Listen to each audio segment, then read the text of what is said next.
Well, hello, everyone. Thank you so much for joining me tonight. We're talking about Jack and Lilly Sullivan, who vanished from their Pictou County home on May 2nd, 2025. We are also talking about Rebecca K. Park, 39-week-old pregnant, 39-week pregnant Rebecca Park was found deceased in a national forest with the baby cut out of her. There's been recent developments in the case today, and it gets messy. A lot to talk about. Stick around. Let's get it started, Pearls. I've walked through storms in scars and grace. Smile through pain with a painted face. Get your microphone out.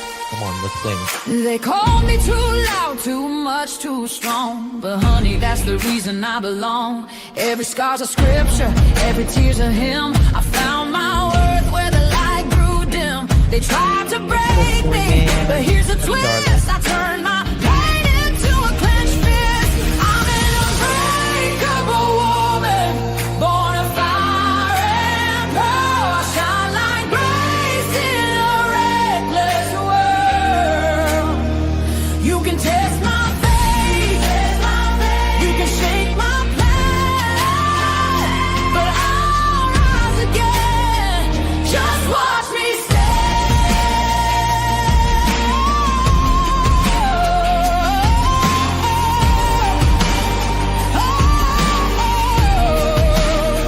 I've been whispered about and written off, judged by the gloss, not the cause. But God don't build weak hearts from gold. He made me fierce and he made me bold. I bend, I pray, I roar, I rise with mascara, tears and battle cries. Don't need your crown, I forge my own. From ashes, honey, I build my throne. I'm an unbreakable soul, dressed in truth and pearls. The fire don't scare me, it lights my world. You can doubt my voice, but you'll hear my name. I'm holy and hood, and I'm done with shame.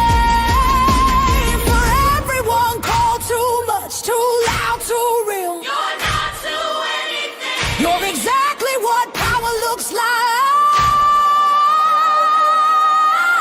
I'm an unbreakable soul, through the fight and flame. My scars are stories, my strength, my faith. Faith in my heart, fire in my curls, forever divine.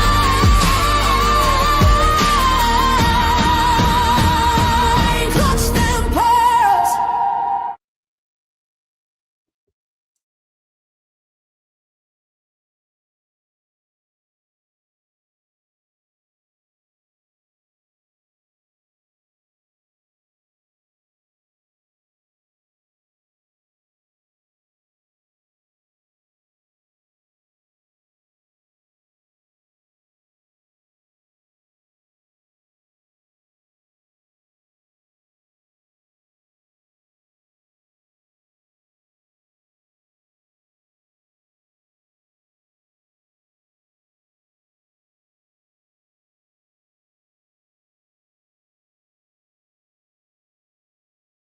Guys, give me 1 second. I apologize. I've walked through storms in scars and grace. Smile through pain with a painted face. They called me too loud, too much, too strong. But honey, that's the reason I belong. Every scar's a scripture, every tear's a hymn. I found my worth where the light grew dim. They tried to break me, but here's a twist. I turned my pain into a clenched fist. I'm an unbreakable woman, born of fire and pearl. I shine like grace in a reckless world. You can test my faith, you can shake my plan, but I'll rise again.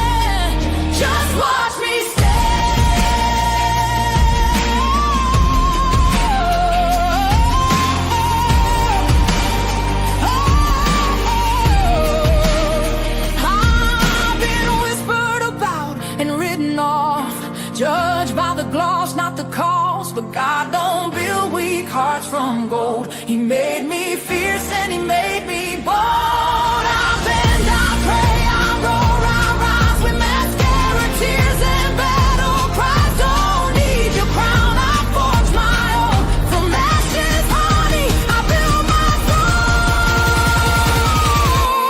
I'm in a breakable soul, dressed in truth and pearls. The fire don't scare me, it lights my world. You can doubt my voice, but you'll hear my name. I'm holy and hood, and I'm done with shame.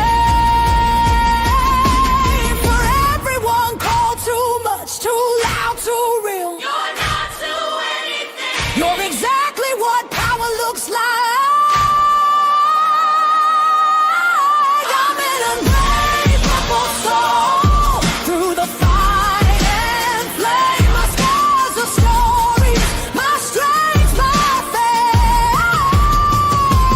Faith in my heart, fire in my curls, forever divine.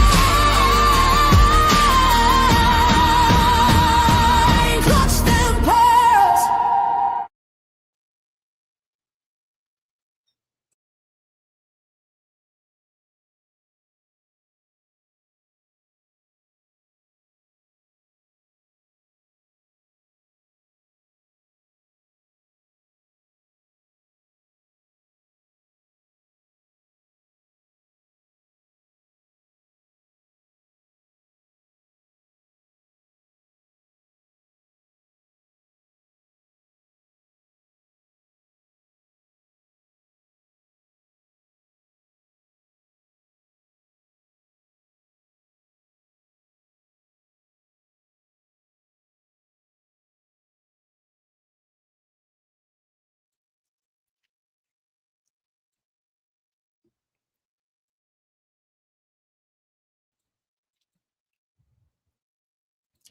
Well, hello, everyone.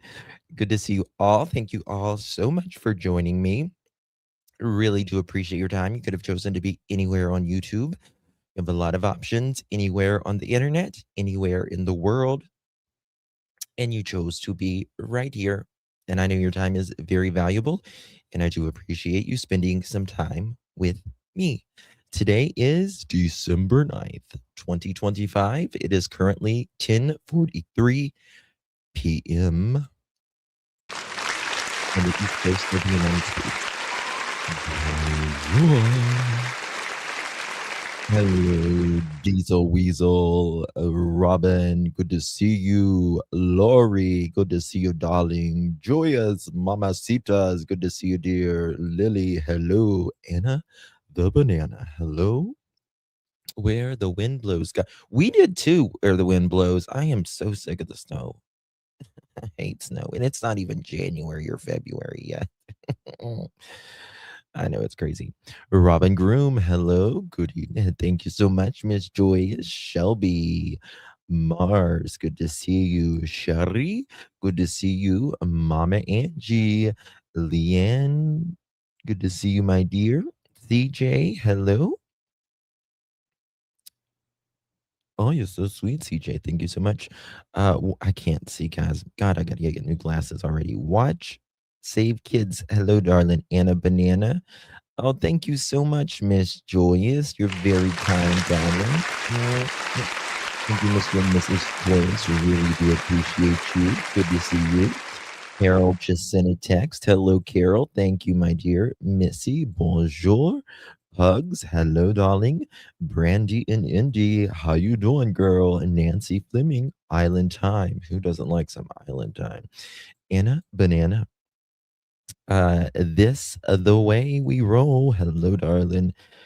Sherilyn, Shelby, Lily, hello, Sharon, good to see you, Kelly, Angel Wings, YouTuber, good to see you, darling, and Golden Star, bonjour, Robin, True Crime Junkie, good to see you, baby.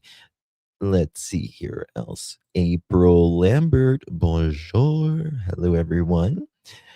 Jane, good to see you, my darling. Susan, hello, everyone. Rocking on in. Thank you so much. Me too, girl. Me too. The only time I don't mind snow is Christmas. Not me. Not me. I would rather be under a palm tree any day. Any day. Mm-mm. Thank you so much, my dear Jessica. How you doing, man? 21 months. Oh, I don't know about it. I give it all I got. I give it all I got, girl. I do. Thank you so much, Jessica, for your support. 21 months. Amazing, my dear. Really do appreciate you. It's so good to see you, my dear. Thank you so much, my dear. And Lori, good to see you, baby. Thank you so much for your support. Really do appreciate you, my dear. Good to see you. Thank you so very much. Crime Science, good to see you, my friend. Yeah, my best friends. We love you being here, my dear. And thank you so much for your support, my dear. Really do appreciate you very, very much. What did Ginger Snap say? What did little Ginger Snap say? Where's she at? I don't know what she said. There's a lot of people dangerous to society, that's for sure. All right, so we're kind of going to do a two combo tonight. I might have to do some because I could do 3 lives a day right now, and I just couldn't keep up with all the information, to be honest with you. But we're going to do 2 lives kind of in this live stream. First, we're going to be talking about Jack and Lilly Sullivan, and then we are going to be talking about the Rebecca Park case because a lot has happened in that case, and it's very tragic. Very, very tragic. Just what happened, the amount of betrayal. That's the word I get from I mean, all of these, it's betrayal. That is what true crime is about, in a sense. Being unalived, mainly because most people are unalived, hurt, or whatever by someone they know. And it's usually the closest people to them. So we're going to be talking about the Rebecca Park case. Was it the Escalade? I already see someone talking about that. I think there might have been. Was there anybody? Was Daphne or any of them live today? I haven't got to see anything all day. Daphne might have already talked about it. Yeah, Daniel, he did wreck another vehicle. He did wreck another vehicle. Guys, what's wrong with him? Seriously. How do you wreck another vehicle? Like, what is going on? It's not normal. It's not normal. Actually, you know what? I might have a video. So he has wrecked his dad's car, his mom's car, and this makes, I think, 3 vehicles, two or 3 vehicles that he's wrecked, not of his mom's or his brother's since in the last 7 months. Yes. Then the roads are slick and all that stuff. Who would insure him at this point? Yeah. It really should. Who would insure him at this point? It really is. It has to be. I don't know, Webbs. I don't know.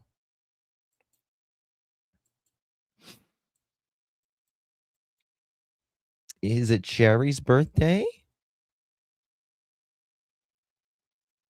Is it Sherry's birthday? I heard someone saw Sherry's birthday. Not all Canada got snow unless. It don't matter if it's snowing or if it's again, July or August, he still wrecks them. Probably not. Probably not. Probably not, girl.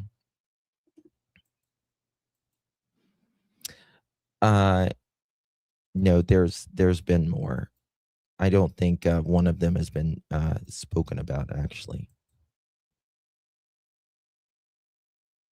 I bet he doesn't have insurance. I don't think who could afford it.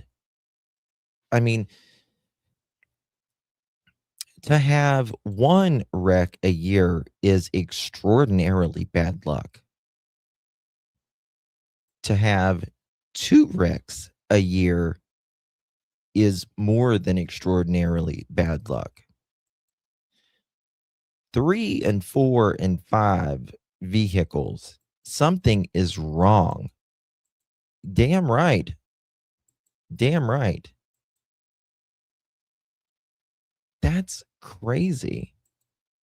His fault, Justin? I don't think how I mean, I don't see how you couldn't say something is not wrong here. You know what I mean? Like, something has to be wrong. Guys, if you were gifted one of those from Miss Joyous, by the way, please say thank you to her. I forgot to say that earlier. Mathing behind the wheel. Yeah. Well, I'm sure it's hard to, keep the pipe hot with, the torch and everything while he's doing all that, right? Oh, I'm sure. I'm sure. I'm sure. Buy him a scooter.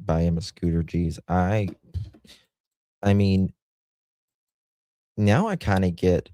I mean, remember Janie? She said, I wouldn't let Daniel drive my ATV. I mean, I see why, but you let him drive your car, so I don't believe her. But she knows he's a fuck up, so it is what it is.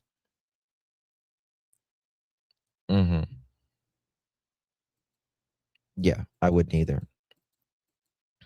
Has he always been like this? Probably one of Earl's. Well, I have a video actually of hold on. I had a video of his them going by his house earlier. What did I do with it? I wonder. We got to get to Malaya as well. Found something that may not be anything, but I want to show you.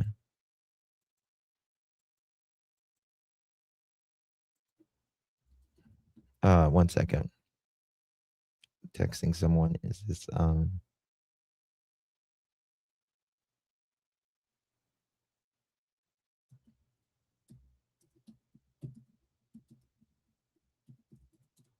okay.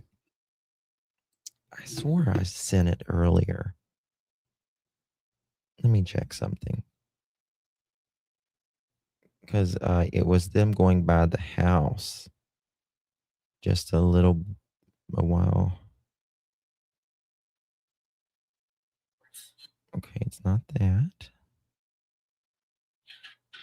Okay, here it is. Here it is. Let me send it. Copy link. Here we go. Check this out.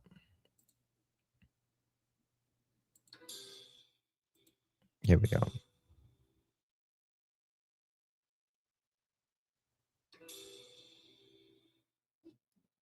Okay, and this is from Peter something Bones from, I guess, TikTok.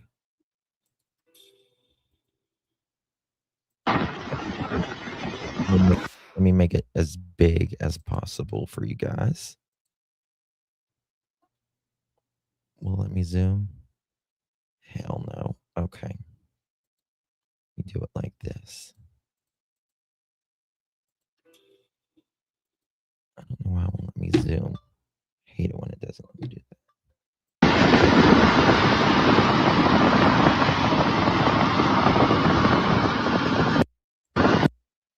Look at the vehicles. Let me see if I can screenshot this. Make it like this, maybe. Put a little blanket up in there, didn't you, Daniel? I'm going to show you closer.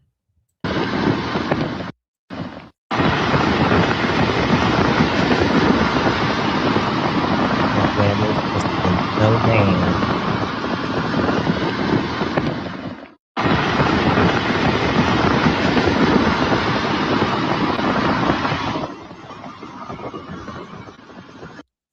That was October.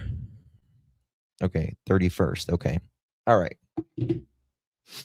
There was something in the comments too. What was it? Who is this guy in the hat going into the trailer during the search? Oh, I don't know about that. No clue. Definitely not. Those headlights aren't even the same, not even the same vehicle. Okay, look at this photo, y'all. I did a screenshot of it just a second ago. This was October Halloween. That's a different, is that a different car or is that the same car? And then this is the Escalade. And then this is probably one that he wrecked. And then they got all the one covered. Is that the guy in military gear? I have no idea. Who was letting him drive these cars? He can own 10 cars. Stop letting him. Mm-hmm. Yeah. Yeah, Rox. I mean, it's. I don't know who would give him insurance at this time. Janie's car under the tar, I bet. Yeah. Well, I mean, I guess if you don't have insurance, so if you don't have insurance and you're just like, you just have a wreck, right? There's nobody else involved. You're just kind of shit out of luck, right? Am I right? Because, I mean, like, if you don't have full coverage, I'm saying. How do they afford Escalade? Escalades drop their value very, very quickly. Very, very quickly. They're not very expensive once they're old. They're more expensive than anything else, really. Are you, if you ain't got full coverage, like, pretty much, right? Like, it's just like, take your piece of metal home, and if you can fix it, great. If you can't, oh, sorry. I mean, if you got a car payment, you have to have full coverage. And at least here you do. I'm sure, I would say in Canada, my Canadians, am I right? If you don't, if you've got a car payment in Canada, like, you have to have full coverage, right? Yeah. I mean, they would probably, yeah. Okay. That's the way it is here. So I was figured. All right, guys. Daniel, he's wanting to, says he wants to stay out of the limelight. Hi, Daniel. We know you're watching Boo Boo. Okay. He'd be still charged. Yes, you need full insurance if your vehicle payment. Yeah. Doubt he's paying off a card. No, nobody's gonna give him credit. Oh, good, Bushi. Good for you. Yeah, like nobody. Okay, moving on here.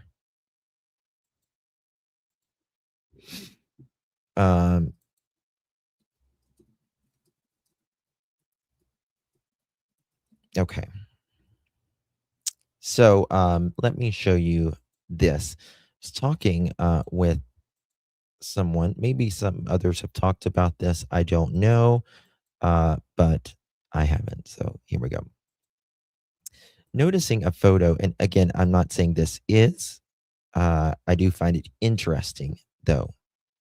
Wouldn't trust him with the goldfish. Hell no. Hell no. This was photos of Miss Malaya the morning. I think it was the day the kids went missing or the day after the kids went missing. It was the day. It was the day.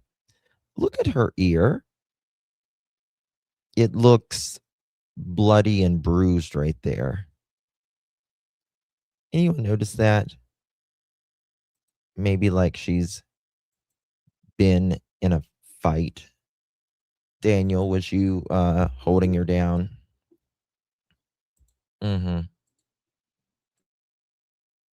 Was you holding her down, Daniel?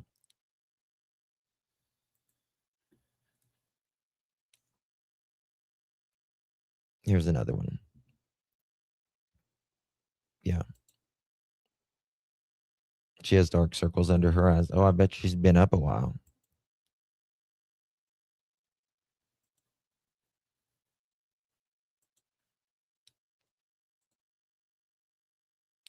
Into her cheek, her earlobe into her cheek.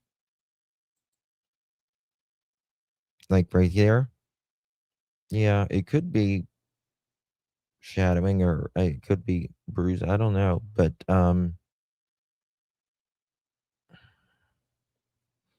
behind those eyes knows a lot, in my opinion. Right. But she's clearly 3,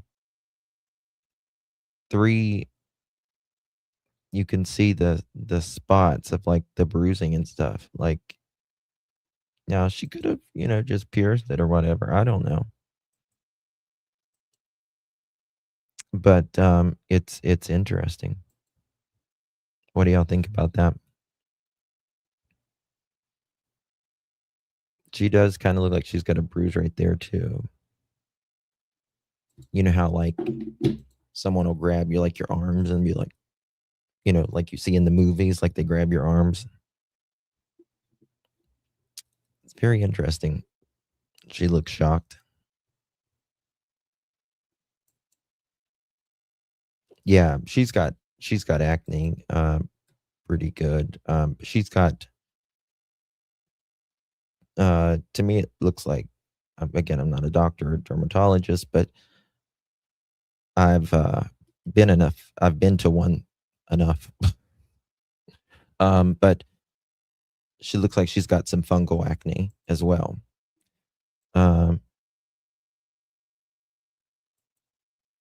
She looks like she's been through hell. Bless her heart. She's, yeah,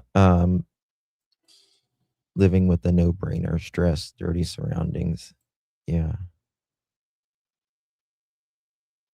That how Charmaine had to point this out for anyone to notice this, that she sidetracked people, how sidetracked people are with the case, in my opinion. Yeah. Fungal acne, it's just a type of, there's fungus on all of our skin and there's yeast and always on our skin and that kind of stuff. But you just use like Head and Shoulders over your face and it'll get rid of it. Very simple. It's the easiest kind to get rid of. If she used rugs, her skin would break out also. Yep, that is true. That is true. Yes, guys, please hit that thumbs up button if you haven't yet. Would greatly, greatly appreciate it.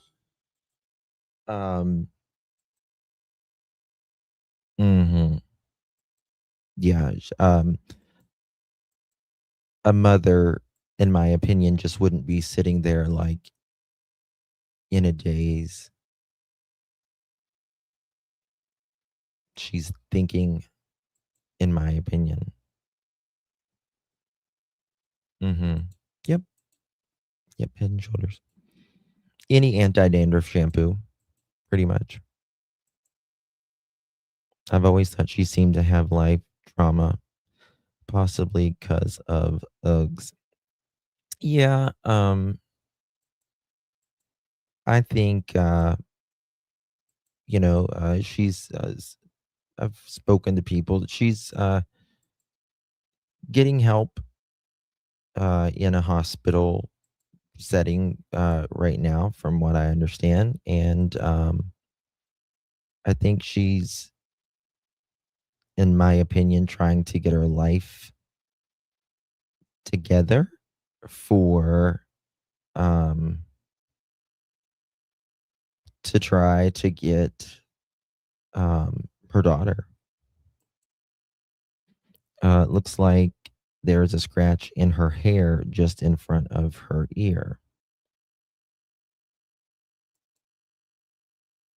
Mm, I don't know. I truly don't know.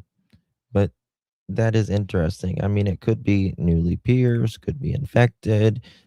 It could be got it ripped out too. You don't know.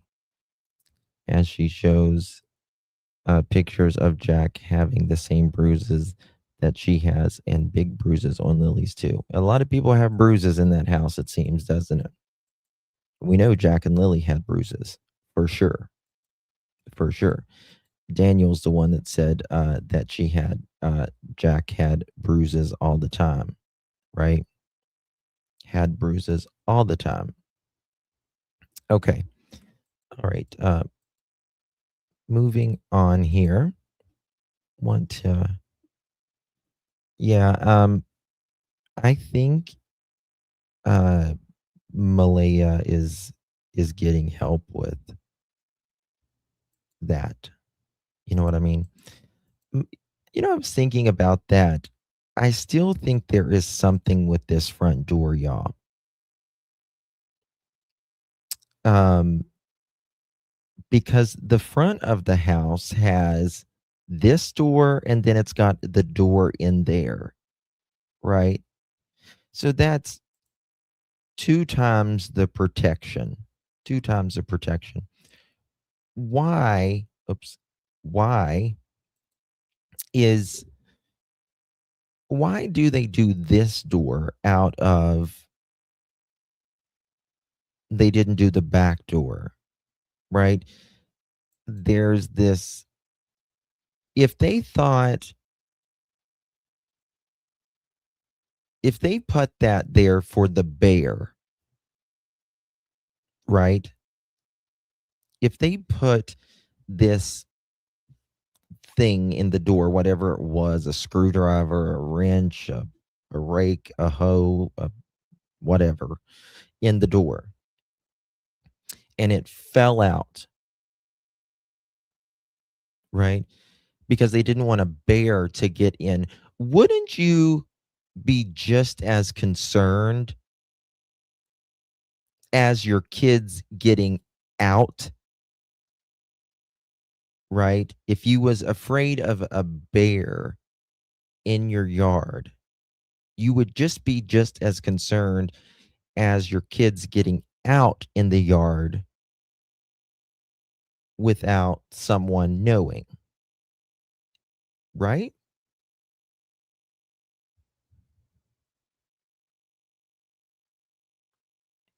And you would have the something in place with the other doors. There has to be, in my opinion, something more with this front door. Has to be. And if you go to the documents, it talks about why no, and it could be as simple as I know they didn't go out the front door because this thing fell out when I tried to open it or something like that. But again, if you tried to open it and it fell out, Was it doing what it was supposed to do in the first place?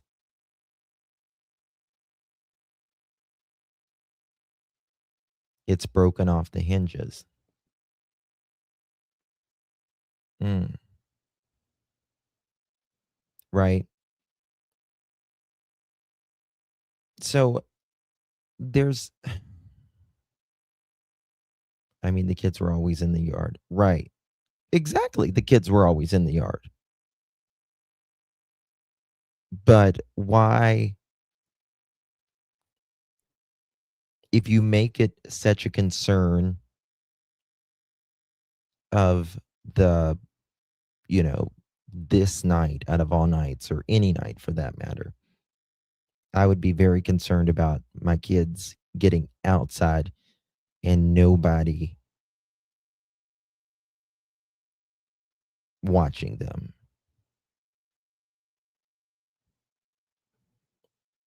From the experience from the inside looking out, it feels like no way out. People looking in thinking it's easy, just leave. Um I don't subscribe personally. I mean, I understand, Alice, what you're saying. But hey, little red honey. But I will say when you have kids, it's different. It is different. And Malaya actually actually had ample choices to get out. Her family to come and get her. She canceled. She canceled. Um Listen, if my kid was being abused in any way, if there was bruises on us, any, I would go stay with a family member yesterday. Fucking yesterday. Period. Period. Because your kid's physical health is number one. Then mental, obviously. It is our job as parents, more than anything, is to keep our kids safe. Is to keep our kids safe. Now, addiction, if she is addicted, which in my opinion, I do believe that's a different story. Right? Now, if she is addicted, which in my opinion, based upon things I'm hearing currently and have heard in the recent past, and just by someone staying with the math head over 2 years, I think she would have to be, in my opinion. And there's no shame in addiction, in my opinion. No shame in it. It can happen to any of us, right? I understand more so if she was addicted. But again,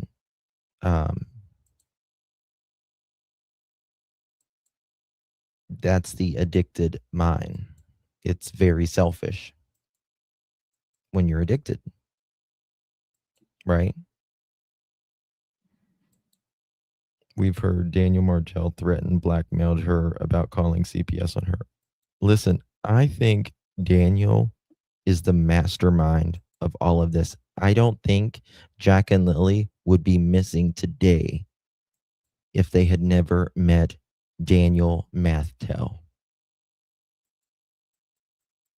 Period.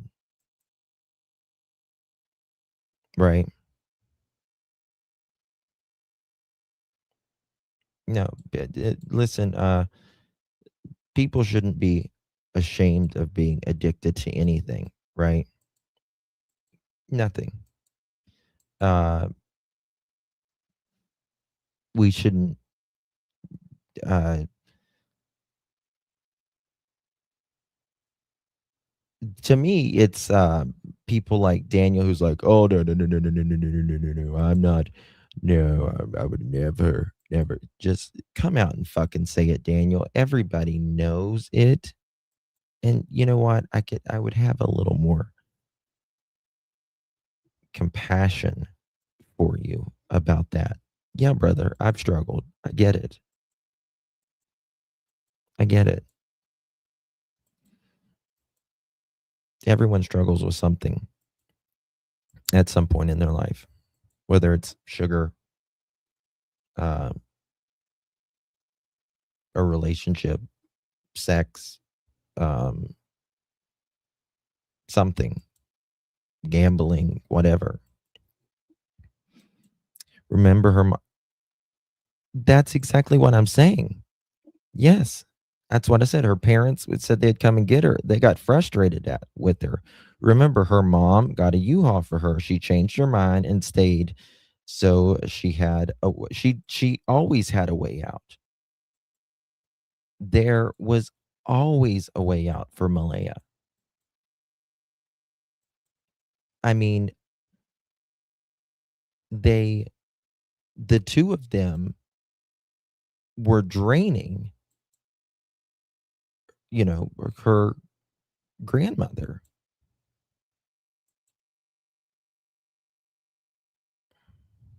They found Coca-Cola in the White House. It's everywhere. Oh, I remember that. I got what you mean. Yeah. Yeah, yeah, yeah. Yeah, yeah. Addiction, it doesn't matter if you're the upper uh echelons of society or you're in the street in a cardboard box. It affects every one of our families, right? And that is exactly right. Yep. Yep. You make a choice to do it. But then the brain it takes over. And now with the math, it's not a physical dependency. It is truly a mental dependency, which um, math it does some really bad things uh, to the mind. It said lots of people are afraid of DM and family.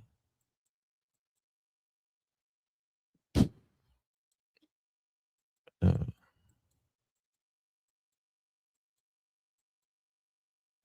yeah. Um, I think yeah, I think she's getting help right now, and I'm really glad to see that. No matter if it's mental help or if it's substance, alcohol, drugs, any sort of help, I am glad that Malaya, because there's no shame in getting help. In my opinion, it's more shameful for her to be out here drinking and carrying on uh, at the bars and acting, and sup- uh, what's the word I'm looking for? Just acting like nothing happened. Nobody's saying that she needs to, wear a black dress with a black drape over her head and never smile or laugh again. Um, but when you see a mother who has uh, not as much as done over one interview,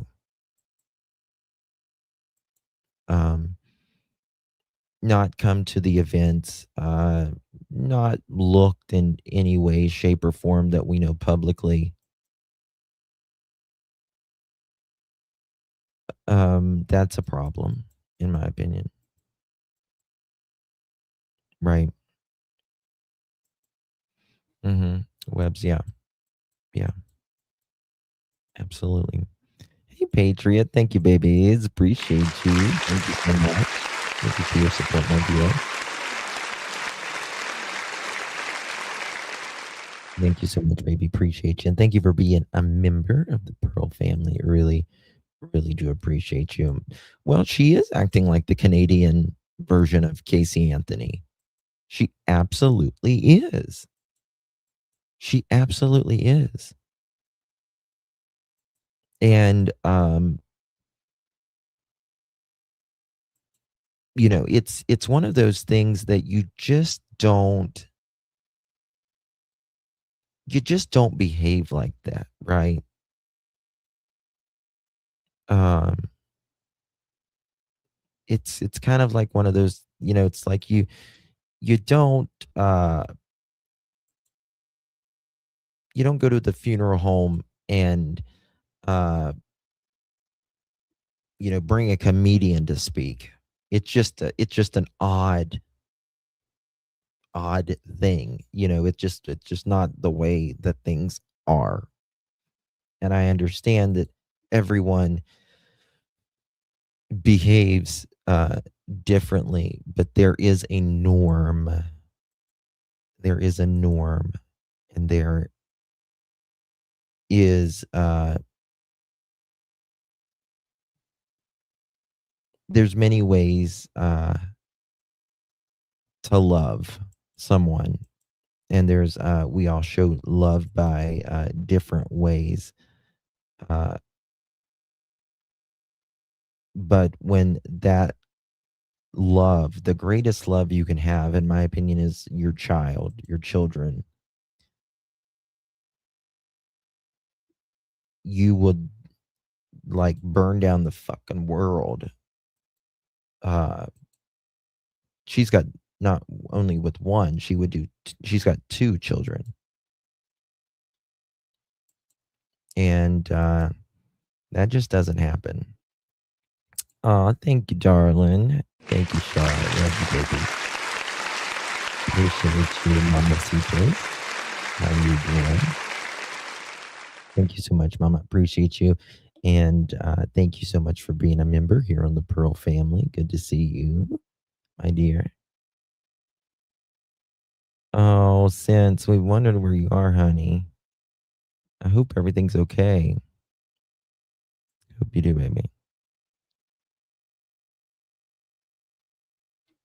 Yeah. Do you think she would be double the effort, crying and looking? Well, I mean, she didn't even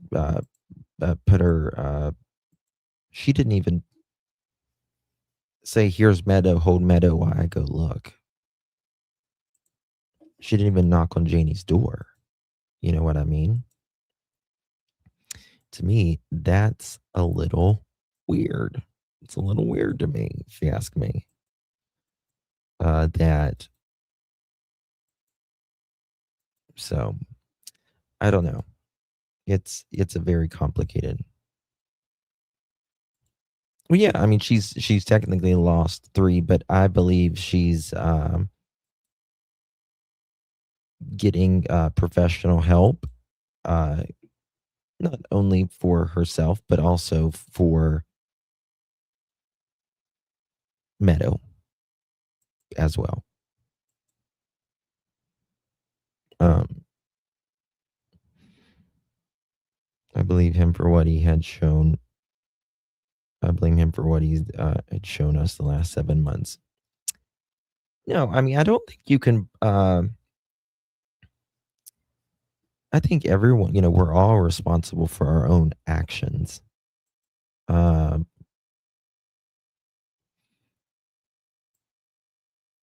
but Daniel's just a compulsive liar. Just the biggest liar. that one can imagine. Yes, Terry. Uh, another one. He wrecks the cars. The beach photo. I know. People was like, when I first put that beach photo out, I had a source, and I had a really good fucking source on that. But people's like, oh, a lot of the other people, they were like, that is not her right now. That's not her. That's not her. It's like, okay, we'll see about that. I think he's a serious nutcase, but nothing passes him. I think Daniel's a sneaky little slimy thing. I agree. She was probably threatened, but she was complicit. Absolutely. Absolutely. Hmm. I also think there becomes I think it depends on a person's personality too, but anyone can be conditioned as well,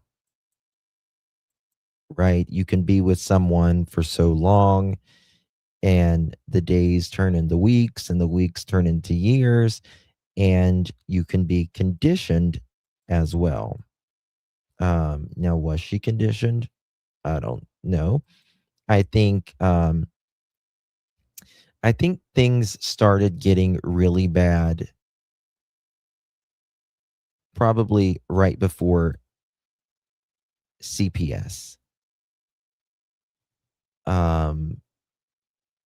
was there in December. But I think when December happened, that's when things really changed. Hey, Simply Tina Marie, how you been, darling? Good to see you. Thank you so much. Justin, can you refresh my memory? Where is Jack and Lily's dad? Thanks, John. Oh, thank you so much, Tina, and thank you for being a member. So, Jack and Lily's dad, bio dad, he lives relatively close there. His mother, Jack and Lily's grandmother from the bio dad's side, her name is Belinda, and she comes in here quite a bit. Belinda has done a lot she's been the only one that I'd say, in my opinion, to be honest, from any side of the family, like wholeheartedly. Good person. But her son, Jack and Lily's bio father, when he struggled with his own addiction, and whenever Malaya got with Daniel, they went to court and all that, and he had paid child support up until he had lost his job, maybe 6-7 months before Jack and Lily vanished. But he's around there, but he has pretty much had nothing to do with Jack and Lily, kind of, and that's kind of the way Malaya wanted it, to be honest with you.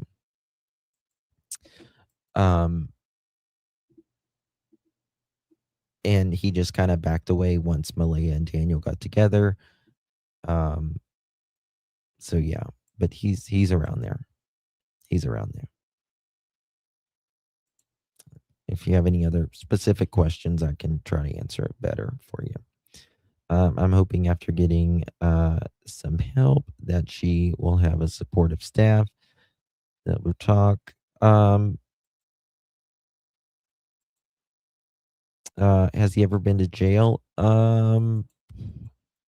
He's might have had some little run-ins, nothing major. Not that I no, well, I don't know. Belinda said he hasn't been in jail, I think.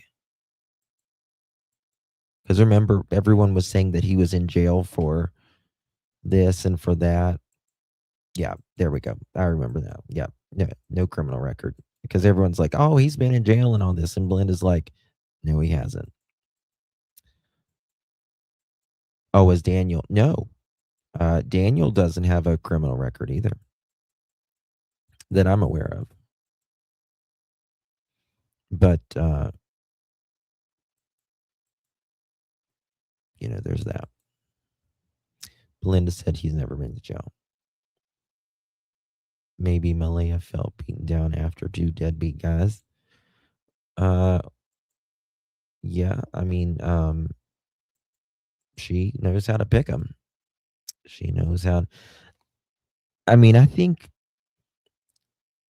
Belinda's. It's if you struggle with something in life, I think you need someone that understands you, or is compassionate toward with what you struggle with, but that doesn't have the same struggles as you do.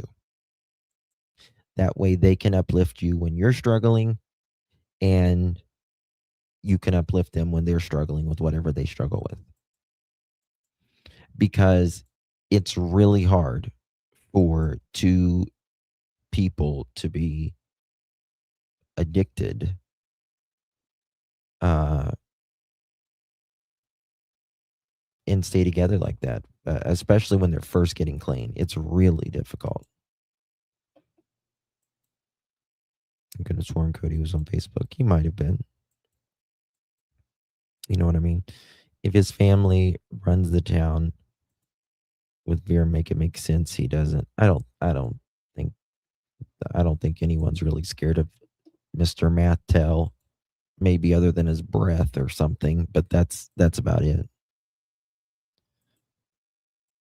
Self-defense saved my life twice. Yeah.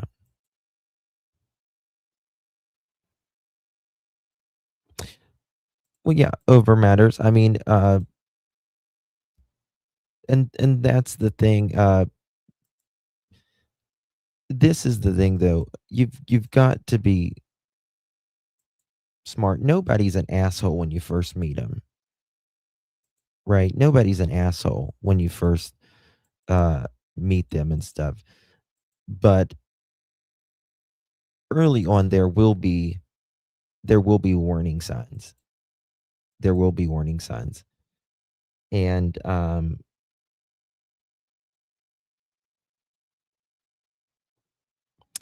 you got to look at those. You got to look at those. Love bombing Israel. Yeah. Well, and just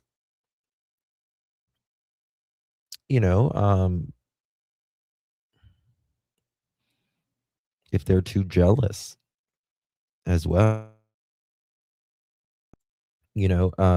Daniel didn't want Malaya to work, and a lot of people's like, well, that's great. That's great. And if she didn't want to work, that's fine. There are people that don't want to work. But if she did want to work, would that have been a problem? Yes, because she'd have been called everything under the sun. Right?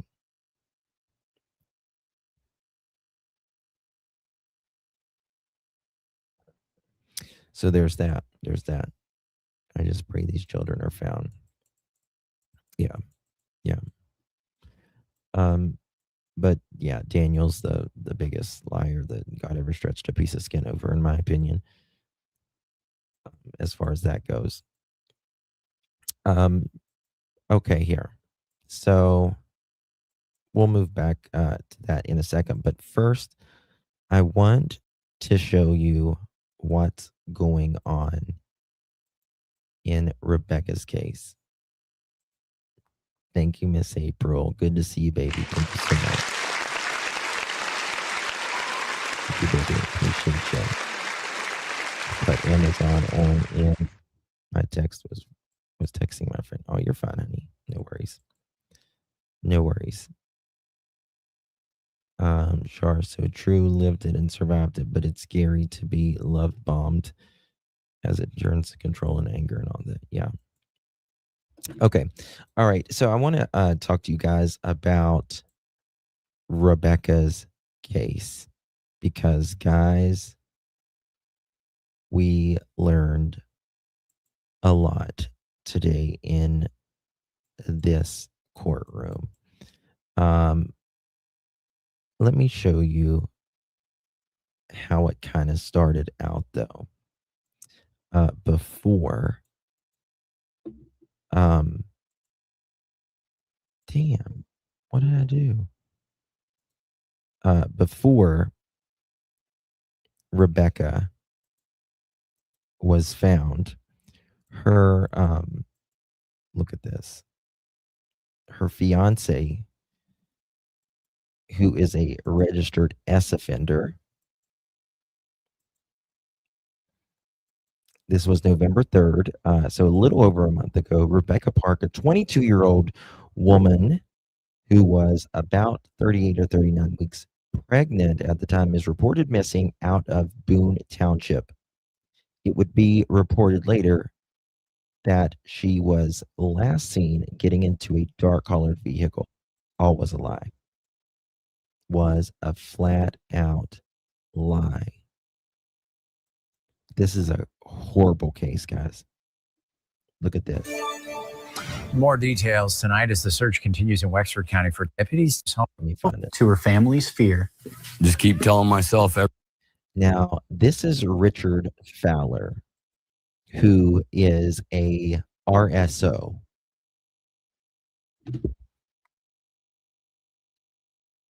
Hold on. There's another sound here. Okay, sorry. This is Richard Fowler, who is an RSO. This is Rebecca's fiance and baby daddy.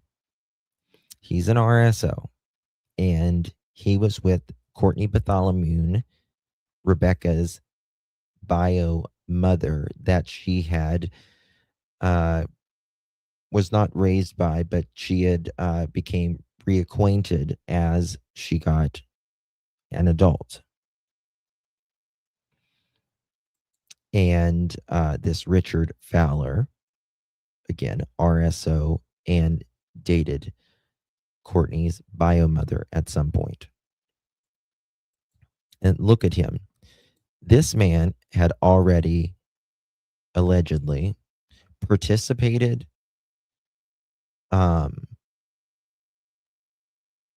and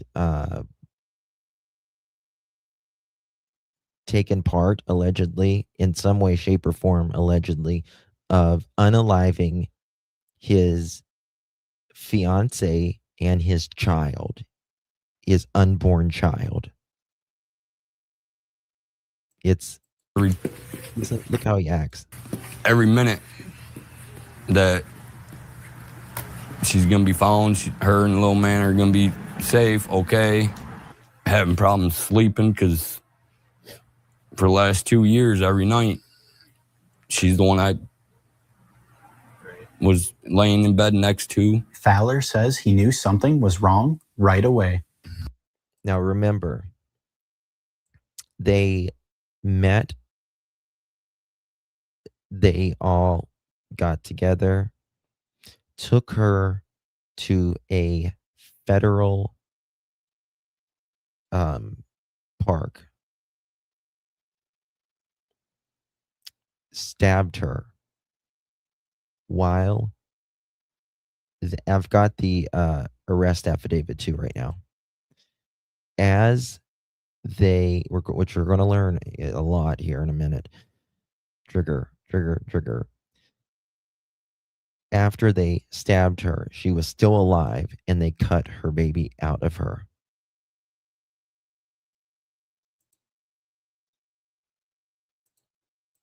I tried to call her a few times because I didn't get no messages, call from her, nothing. And it's just not like her because we're together 99% of the time. When we're not, you can ask anybody. We're always on our phones messaging each other. Well, then why wasn't you that day? Imagine your mother unaliving you, your stepfather unaliving you, your fiance unaliving you, and your sister unaliving you. While you're 39 weeks pregnant, they take you to a federal national park, take you out in the woods, stab you, and then cut your baby out. Talk about betrayal. Letting us know, each other know what's going on. It's so Friends bad. say Rebecca never went anywhere alone, and if something didn't feel right, she had a plan. I would, I know that Rebecca don't go nowhere by herself. I know that me and Rebecca and Paige have had a thing in mind for at least 6 years now, that if something was to go wrong, we have Rebecca's okay to call the cops and have them come look for her. Now, they're pleading for anyone with information to come forward. A reward of $10,000 is now in place for information that helps bring Rebecca Park home safely. In Wexford County, Tony Lundy, Up North Live News. If you have any information, call Wexford County Central Dispatch, or you can use the Silent Observer. We have the contact information posted on our website, upnorthlive.com.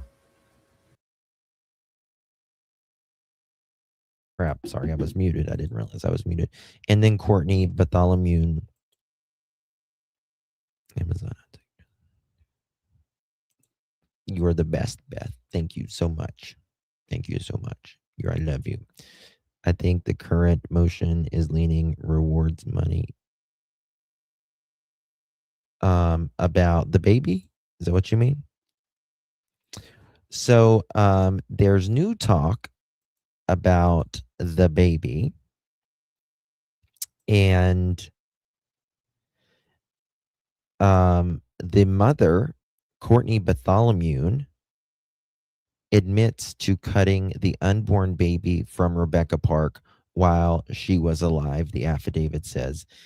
And I'm going to do a video on the full affidavit. I might do a whole live stream on it.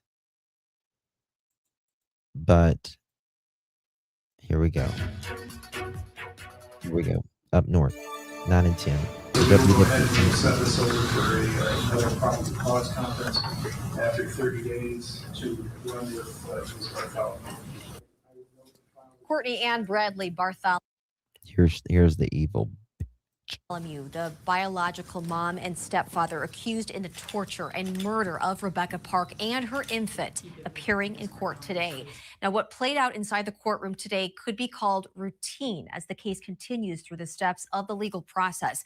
But documents describing the crimes the Bartholomews are charged with are giving us a glimpse into some disturbing new details. The documents provided by the court after we filed a Freedom of Information Act request reveal what investigators believe are the graphic final moments of 22-year-old Rebecca Park. Our report tonight from Tony Lundy comes with a warning to our viewers because they are very difficult to hear. 22-year-old Rebecca Park was reportedly last seen on November 3rd entering a vehicle outside her biological mother's house. She was reported missing the next day. A week later, law enforcement gave the community the green light to search the Manistee forest, as long as it didn't disrupt their investigation. And on November 14th, volunteers began their search. And to have that person ripped from you, it really tears at my heart. I want to bring closure to her and her family. Ironically, we now know that Rebecca was already dead when that search was taking place. According to probable cause documents, Rebecca was killed on Monday, November 3rd. Her body was found by a volunteer searcher on Tuesday, November 25th. We learned Tuesday through probable cause documents that Cortney Bartholomew told investigators that Rebecca was conscious when she cut the baby out and that Bradly was holding a knife to her throat. She went on to say in those documents that she tried to tie off the umbilical cord the best she could, and that when the baby was out, Bradly slit her throat.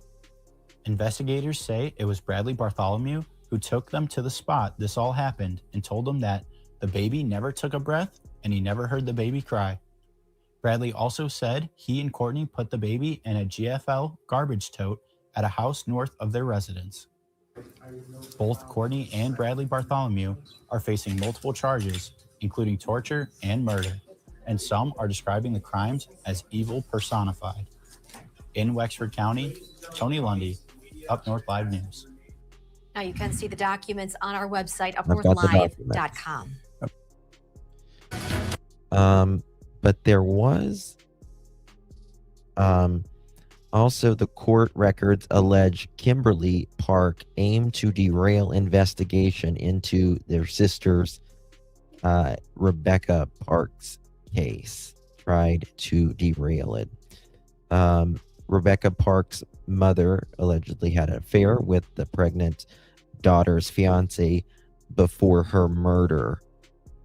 By the way, yes, look at this. Rebecca Park's mother and sister was sleeping with her fiance again.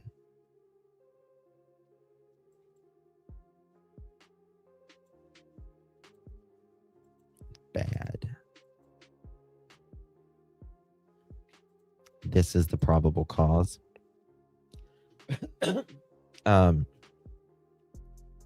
Let's see here. Let me see here. Let's see here.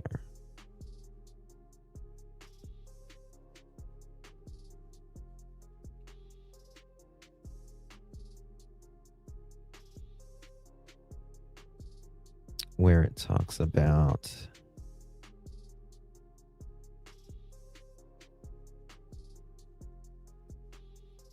where they took the baby.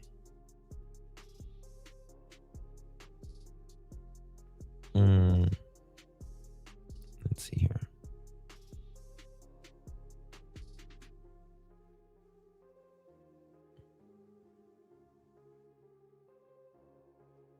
Kimberly, they played another voice message from Cortney and Bartholomew.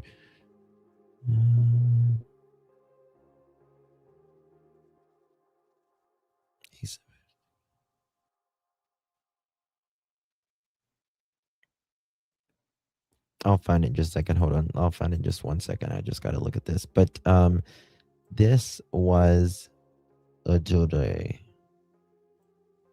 This was today as well. This was.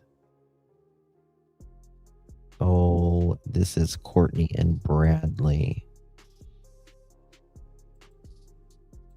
Today, it's bad.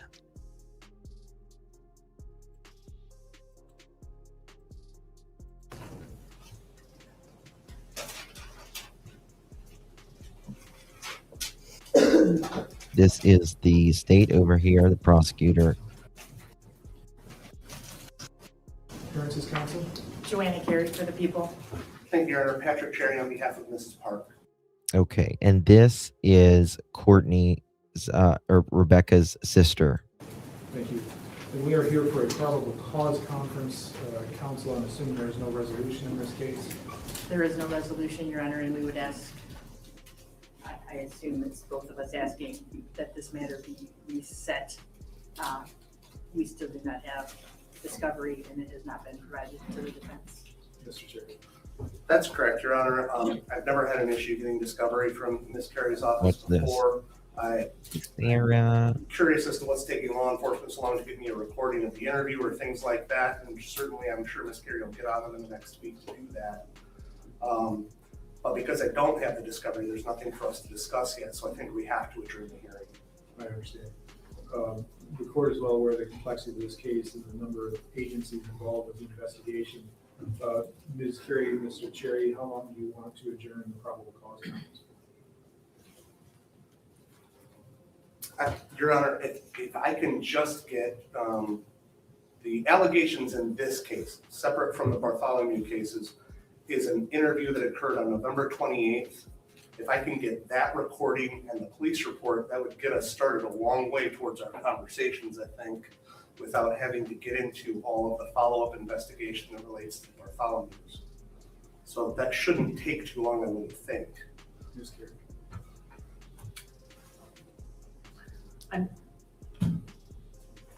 I'm going to ask for, I know the holidays are coming up as well, so I don't want to prolong it too long. If we set it for, I have a conflict on the 22nd or 23rd, whatever that Tuesday is. So if we could do it on a different day that week, I can check with law enforcement and see how much longer they think it's going to take to get those items and try to get it in. Ironically, when I opened my email app to check my calendar, I have the evidence email for this case. So it must have come in this morning. maybe this, So, if we could set it out a week. so we will reset this then for, do we have time on the 15th?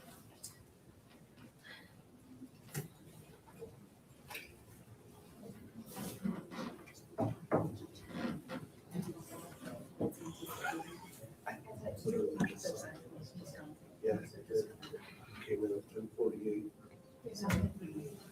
Okay, I found the part. Ms. Carey?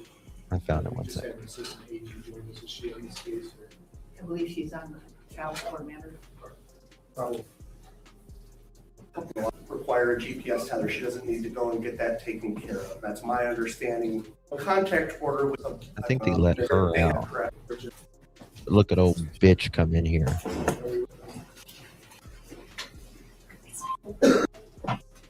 Watch this. Oh, bitch, walk. You walk. Get out of that fucking wheelchair. Don't act like you're some feeble old whore. Get out of there. You had no problem dragging your daughter in the woods, stabbing her, and taking your grandbaby out.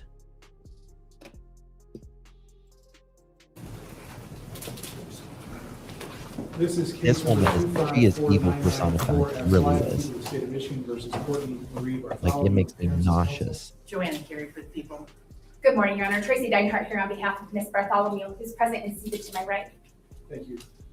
You may Last week during court, she probably is. She's probably got so much drugs in her, she'll detox about for about, I don't know, 6 weeks. Oh, Sarah, you have no, it's that she last week she thought she was going to get bail. She's like, but judges like stop, or something like that. We are here for a probable cause conference. Before we get to that, I will note I'm going to that read there's that. a You guys are second going to amended flip complaint. when you hear what I I have know to we read in a addressed minute. this You're when going to we arranged, flip. Ms. Bartholomew on the first amended complaint, and that was adding the phrase "and or" to the venue. I arraigned her on the first amended complaint based on the "and or," but I'll just note for the file that that has, for the record, that second amendment has now been filed. As I said, we're here for a probable cause conference. Again, I'm assuming there's no resolution in this case. Am I accurate on that? Correct. That's correct, Your Honor. I know. I don't give a damn if she's got one leg. I don't give a damn if she got 3 toes. Walk, bitch. Walk. No. You was a badass when you murdered your daughter, allegedly. Walk, bitch. Has been still in the process of being put together. Evil Ms. Carey, personified.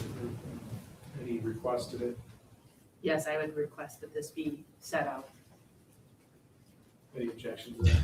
Your Honor, I have What no choice? objection to that. I have discussed the set out with my was client. asking. You would waive any 21 days in this case pursuant to the court rules. There are some ongoing conversations that are being had with the prosecution, and we do anticipate that prior to any preliminary examinations in this case, there will be some motions filed in anticipation of that hearing. So we would ask She stole the $2,000 from the kids and from for her this to be inheritance. adjourned out for approximately 3 months. For PCC, 3 months? It's damn sure. I would say 30 days for a PCC, Your Honor. Let me rephrase that. Thank you. Any objection, Ms. Carey? That's No. exactly what I said, Patriot. She walked. Based on the her stipulation, daughter. we'll set this out for a new PCC after 30 days. Thank you, Your Honor. Anything else for the record? Not at this time, Your Honor. Ms. Carey? No, thank you. All right, and then here's All right, this is the case of People State of Michigan versus Bradly and Bartholomew. Case all right. Let me read this probable cause to you guys. I want to give you a trigger warning.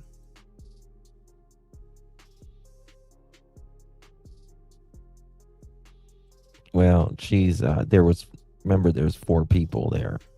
Or she wasn't alone. Hell no. But I believe it was her. Okay. Okay, listen to this, guys.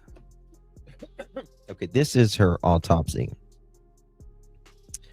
Her autopsy was conducted at the Western Michigan University by Dr. Christian James and was attended by Deputy Alexis Howard. There was 6 sharp force wounds in Park's back, 2 on the upper right arm, 1 in the left trapezius, 2 in the neck, and at least 2 on the face.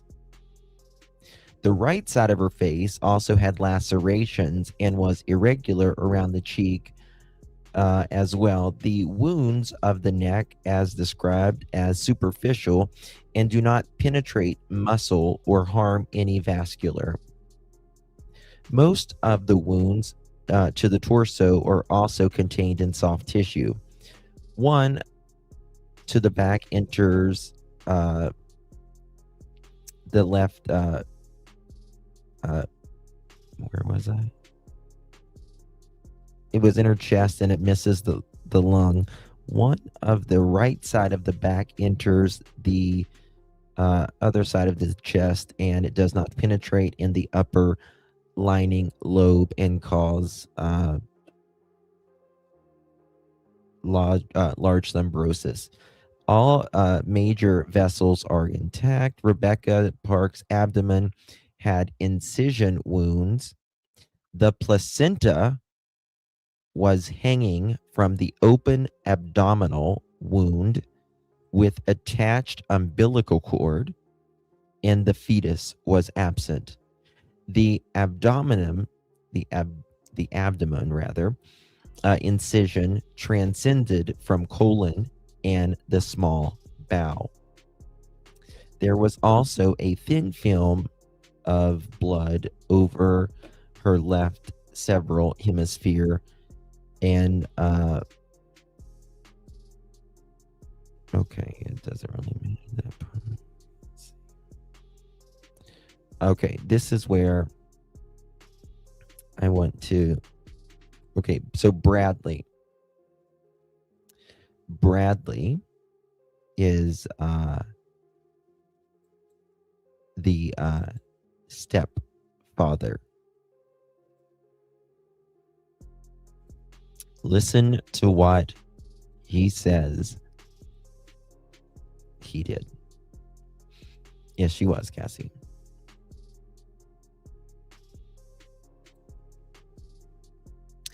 When you're pregnant, you have obviously more blood as well.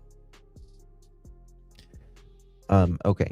Bradly was put on notice that Rebecca's death is a homicide, and that this homicide investigation, and that there can't be any more lies.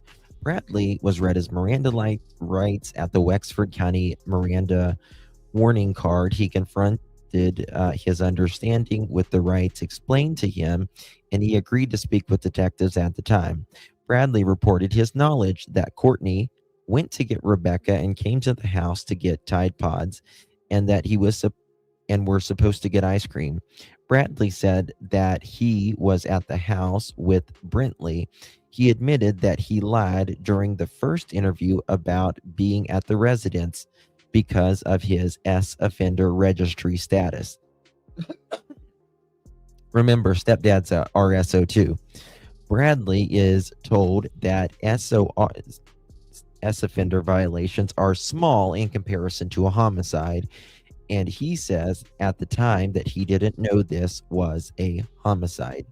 He reported that Cortney had backed out of the driveway with the Ford Escape, and then she came back. He said that at the time he had no idea where Rebecca was.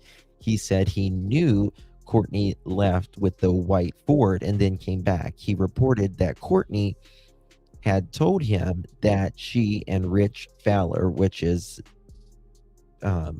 Rebecca's fiance, he's also RSO, the dad of this child, the unborn child, were in the white Ford and that they had a disagreement and there was blood on the dash.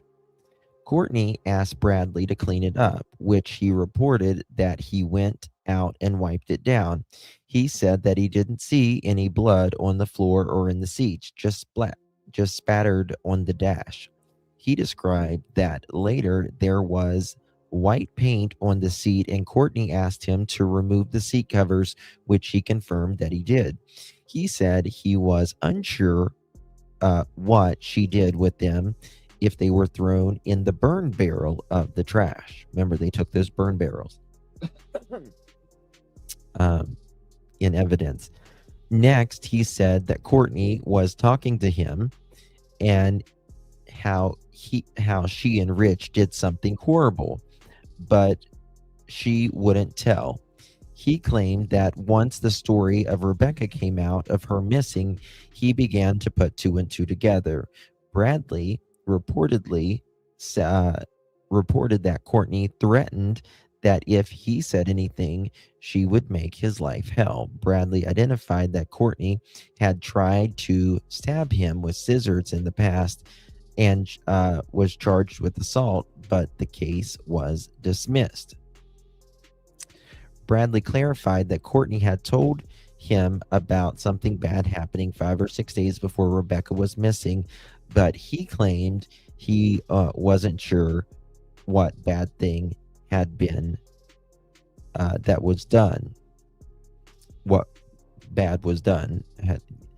When asked about the story about the baby in the NICU at DeVoice, Bradly identified that she was supposedly abducting a baby and he didn't see how she could do to her status of being a S offender.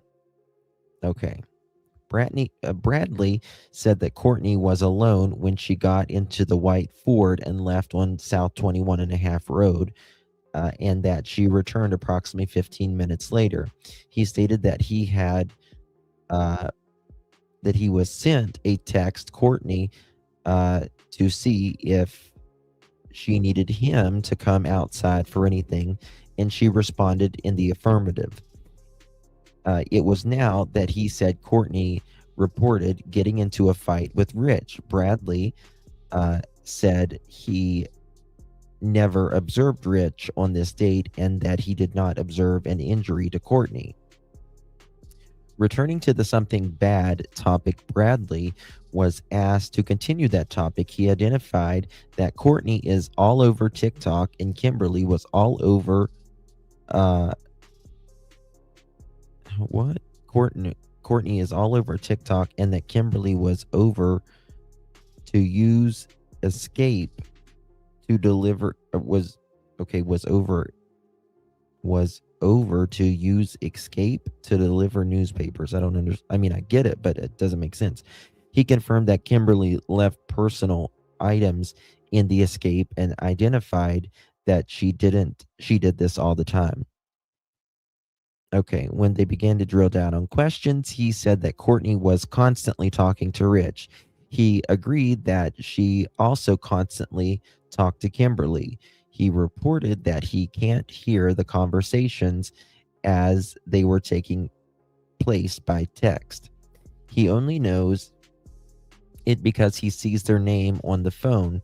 Bradly is then confronted with records from carriers by T-Mobile and Verizon. He was asked about Cortney's phone that he had previously said was no longer going to have service. Bradly identified this service restored, was aware that she had conducted a factory reset on her phone. He was notified that the factory reset does not prevent access to records and are maintained by the carrier. These people are dumb as hell. Okay. Let me get to, I thought that was the part. Okay.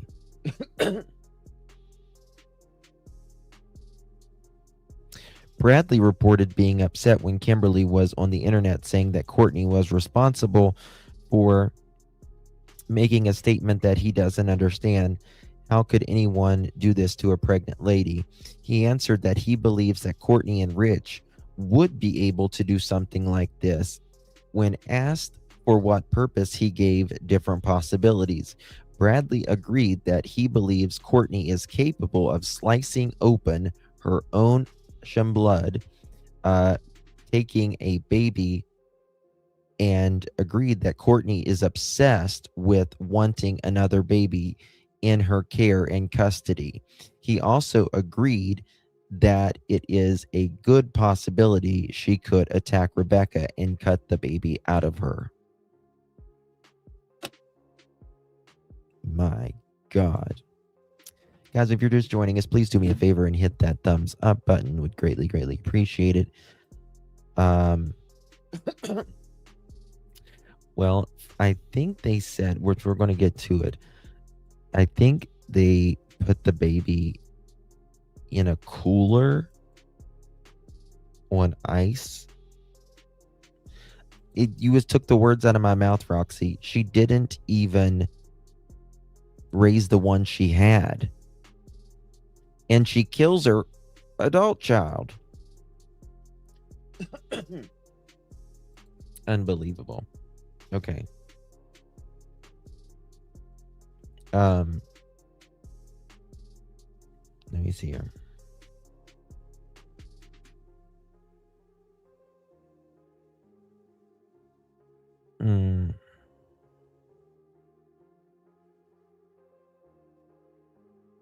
This is when they took Rebecca to the hospital and all that.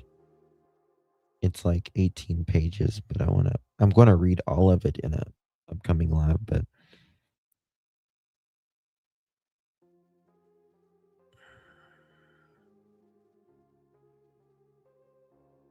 Cortney reported that Bradly had put $15 worth of okay. Okay, here it is.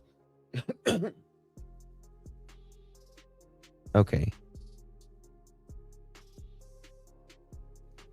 Cortney said her phone was taken about Dr. or Sergeant Voss again told her we need to know what she knows to take to the prosecutor.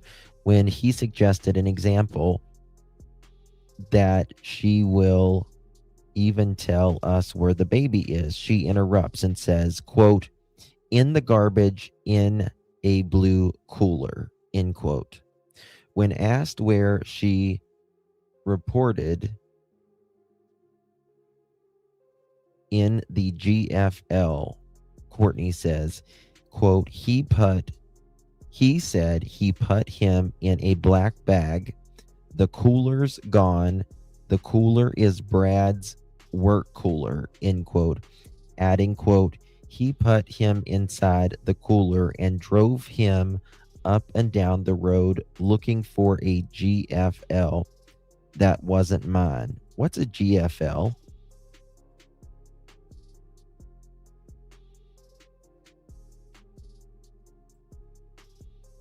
What's a GFL?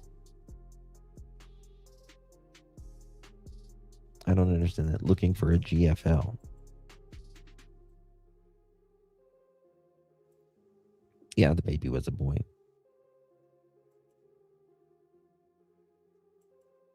Garbage company trucks. Oh, okay. Gotcha. Looking for a dumpster. Okay. Okay.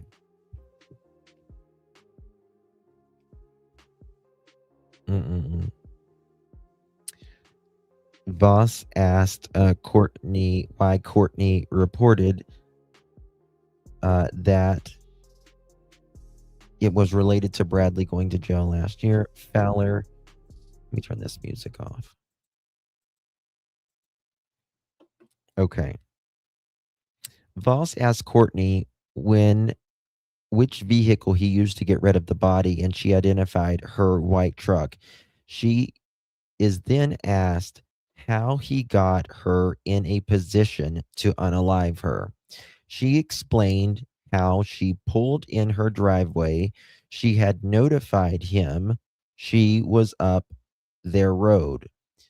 She explained that she got to the house and talked to Rebecca for a few minutes, and Bradley walked up and pulled her out and said, quote, "I want to talk to you," end quote. Cortney described that the white truck was sitting out by the road and explained that, quote, "she didn't think anything of it, you know. Brad was supposed to be her stepdad," end quote. Cortney wanted to know where they were going and that Brad told her to take her ass in the house and don't worry about it. She said she went into the house because she didn't think he would hurt her. Bradley is reported to have returned to the house at 2230 hours and told her that he had taken Rebecca home. Cortney confronted him that he had not, and he told her that he had and that she would call her in the morning. Okay. Let's see here.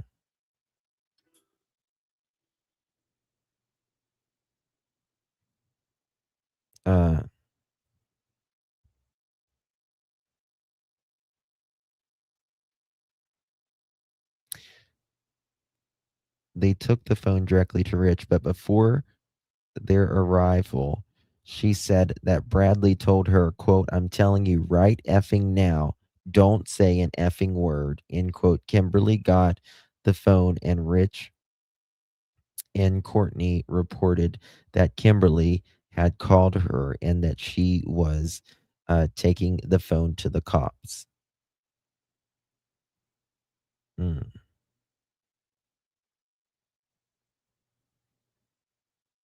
Mm-mm-mm.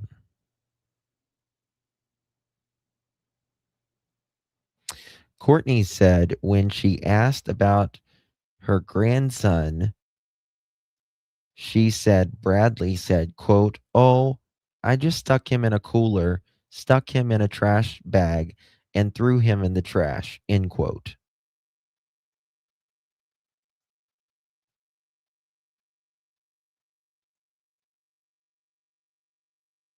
Wow. Oh my gosh.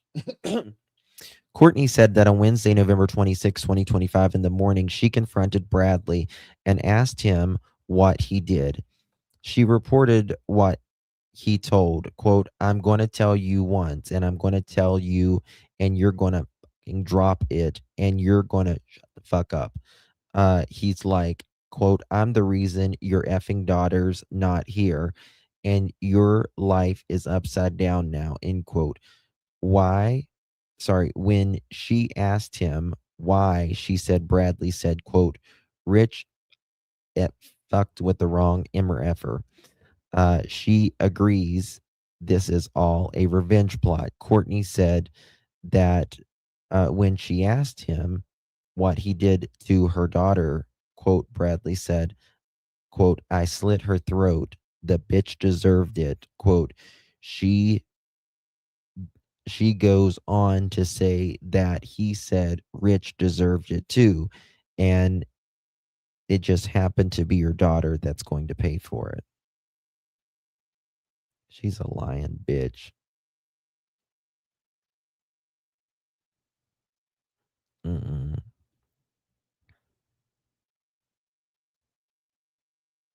Okay. Cortney said she knew that Kimberly told us that she hit Cortney, her, and hid the body. When asked how she knows that Kimberly told us this, Cortney said that Ashley reported Ashley is, quote, "rich baby mama." Ashley has a child with Richard Fowler.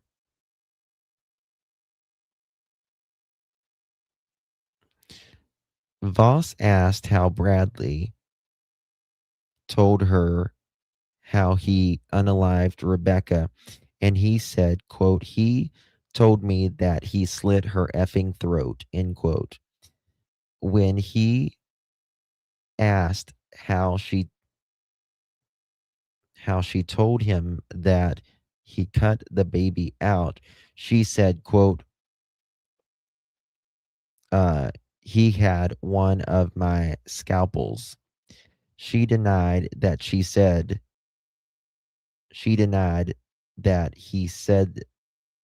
that. How did this is so bad written. How he did that, then said, quote, he just said that I cut him out and that was it. That was all he said, end quote. Sergeant Vost asked about the baby getting cut out, being put in a garbage bag and put into a blue cooler, and what he said about that. She said that he just said he took him and put him in a garbage bag and stuffed him in a cooler and threw him in a trash dumpster. She knows that there is a specific cooler because it was the cooler for his work and it's gone.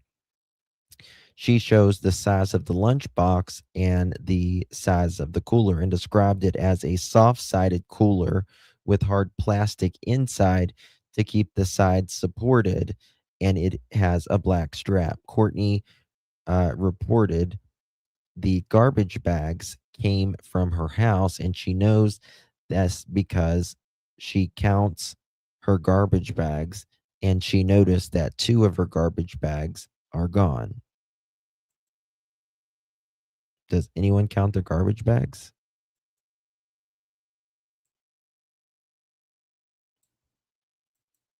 Okay, then.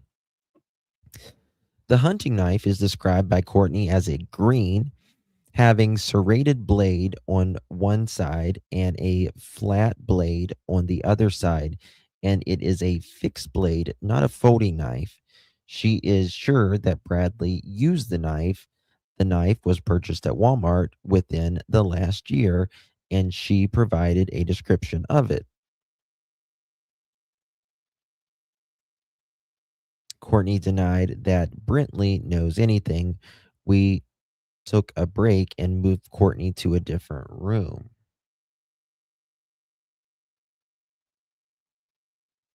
When asked about information he feels we should know and that we haven't already discussed, Bradley reports that he knows his lunch cooler is missing and describes it as being blue and Oregon Trail brand. He said it's big enough to hold an 8-pack of pop bottles.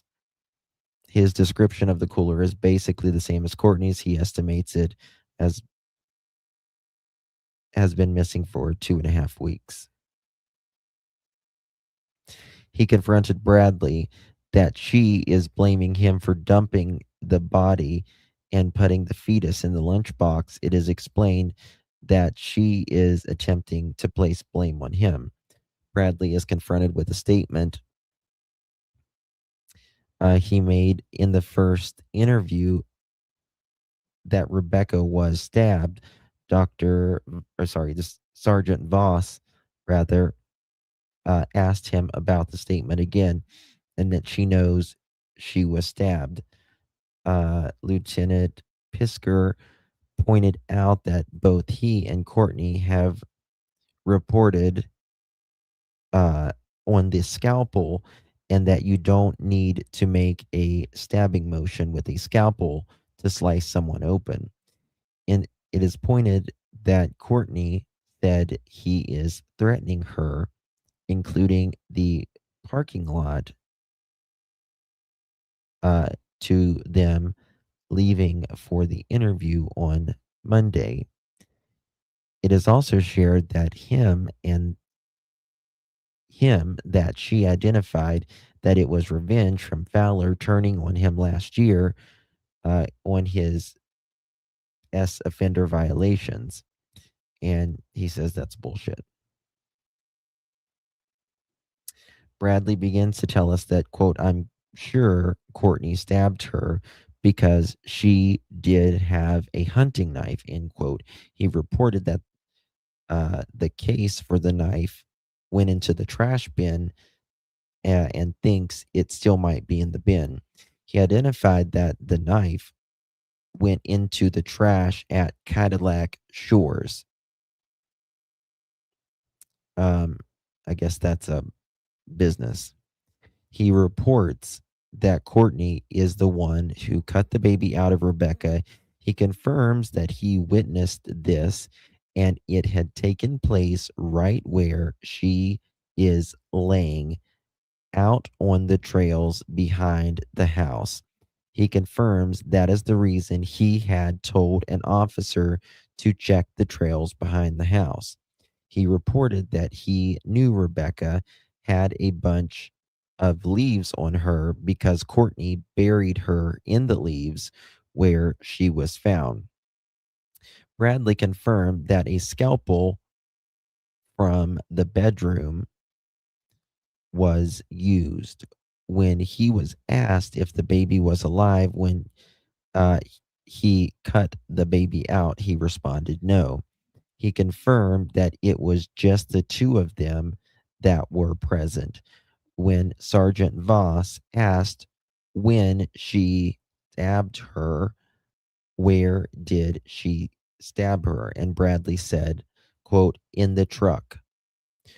When asked the location of Rebecca's body and Cortney, and if had Cortney stabbed her, he responded he didn't know as he jumped out of the truck. Bradly reported that Rebecca had gotten into the white truck voluntarily. He confirms that the plan to get the Tide Pods was legitimate and was unaware that the plan was to stab her. Bradly denied that there was a plan to do this. While in the pickup, Bradly said he was driving. Cortney was in the passenger seat and Rebecca was in the middle, claimed not to know what Cortney had told Rebecca to get into the truck. Initially, Bradly was at the house with Brentley. That's the an underage autistic child at the home. And he said he went outside to get away from everything so he didn't have to worry about Rebecca coming in. He denied getting a phone call from Cortney that they were in the driveway. When he got outside, Cortney and Rebecca were in the escape, and Cortney said she blew out a tire on the escape. So they got in the truck. From here, they get on the trail to the woods because the truck doesn't have a valid plate. Bradly said Cortney was mad because Rebecca was always bad-mouthing her and wouldn't give her a chance to be a mom. Bitch, you blew that years ago. Bradly confirmed that Cortney wanted a baby herself. Despite Cortney wanting a baby, Bradly said it was unrealistic to expect Cortney would be allowed to adopt the baby. Bradly described that the actual stabbing began when, quote, Cortney just, quote, grabbed a knife and started stabbing her, end quote. The knife had been down on Cortney's right. He said she stabbed her in the chest as far as he knew, but said he jumped out of the truck when Cortney started swinging, so he wasn't sure. How awful. Bradly knew they were on the trails and said he couldn't take the officers to the scene. Said he could take the officers to the scene, rather. Voss asked, what point did you realize that Rebecca was dead? And he identified that was after Cortney cut the baby out of her. He said that Cortney tried CPR on the baby. Bradly said that Rebecca was not in the truck when Cortney cut the baby out of her. He said that Cortney tricked her into getting into the truck and made her start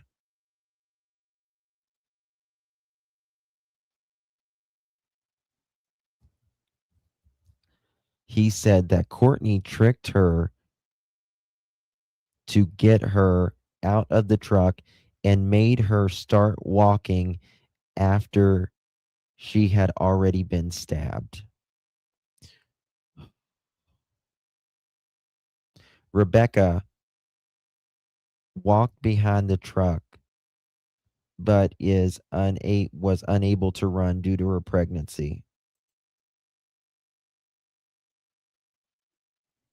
My God. Good night, Joyous. Night, Cherry Lynn. Hey, Fun to Ski.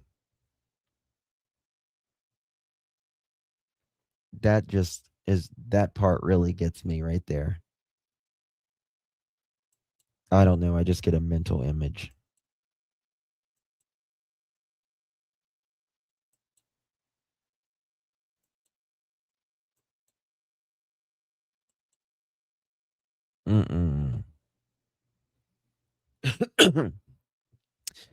No silence. I don't know if they'll ever locate the baby, to be honest with you. Completely Brandy.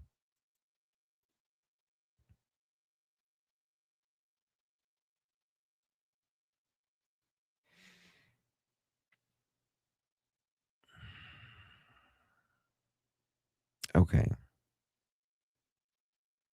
When Dr. Voss asked what Cortney did to unalive Rebecca, he explained that Cortney had Rebecca lay down as she was still alive and she cut the baby out of her. Bradly said he was beside the trail, telling Cortney that she doesn't need to do that and that's not right. They do not have the bag or the cooler that the baby is eventually put into at this time. Now that the baby is cut out, Bradly said they just left Rebecca there. He identified that he couldn't tell if she was dead or not. Cortney decided that they should head to the house, and Cortney is holding the baby on her lap as Bradly drives. Bradly said the baby never took a breath and that he never heard the baby cry. It took about 5 minutes to get back to the house. Bradly stated that Cortney took the baby into the house and into the room, and she was trying to perform CPR on the baby, which is on a towel on her bed. He also said he tried to perform CPR on the baby, but by doing chest compressions and breathing into his mouth. He said this went on for about 15 minutes after they arrived at the home. Bradly reported that Cortney went into the kitchen, got a garbage bag, and placed the baby in the garbage bag and went outside with the baby. He identified the cooler was in the bed of the white truck, and he saw the baby go into the cooler. He explained that the baby went into the cooler because the cooler can be zipped up and that it had the baby in it, and they disposed of the cooler. He had not seen.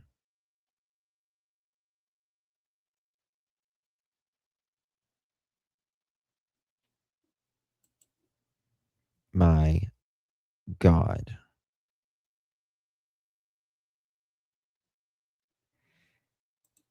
They might have in other parts of the I haven't see, this is the thing. People think that they don't know it's not like you just cut a baby out and they survive. It doesn't work like that. It doesn't work like that. Uh-oh. And my camera died. I think it died. Hold on. Or did it unplug? 1 second. 1 second. 1 second, guys. Sorry.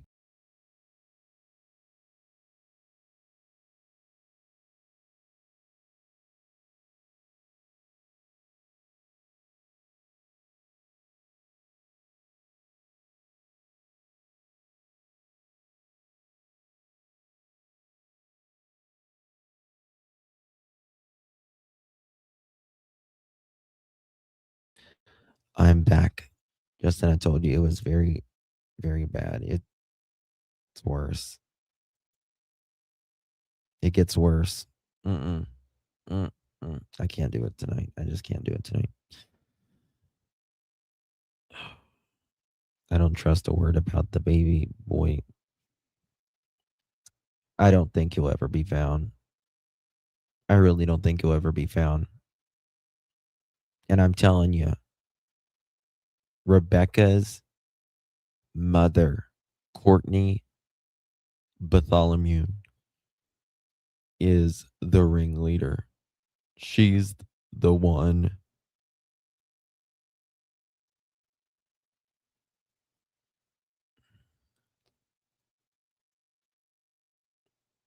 Listen, I don't care who it is. Do that's close around you. I don't care if it's your mama, your daddy, your husband, your wife. Someone ever does something really bad and you know about it,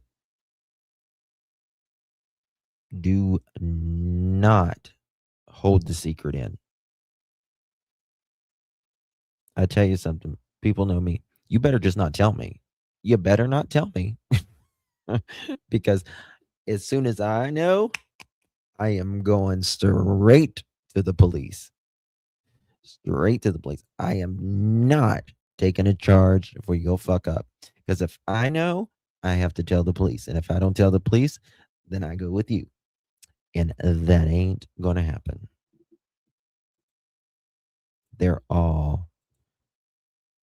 They should have been in prison. They should have stayed in prison. They're all a bunch of sex. Like they're terrible. You know what I mean? Thank you, April, baby. Appreciate you very much, honey. I mean, I understand, like, it would be very hard to call on your kid because you don't want to see your kid go to prison forever. I get it. But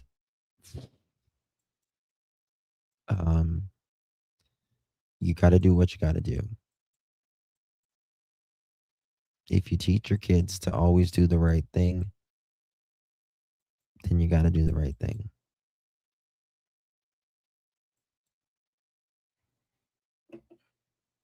They all knew. They all knew. Yvette. They all knew when they were asked. According to them, the baby never even took a breath. The Aurora is out tonight here. That's nice. I think it was last winter or something, the Aurora, they said you could see it even in the mid-Atlantic part of the United States here, especially if you like put up your phone can see it better. Yep. Bug. I'm telling you something. Like I met my birth mother at 12 years, 13, maybe 12 or 13 years old. And it's weird. It's very weird. Especially when you're a kid, it's very weird how because that you want a bond with them, but it's just not there. You know what I mean? Hey, Wolfie, I remember listening to her speak to a creator on Facebook, and the sound of her voice, she's evil as fuck.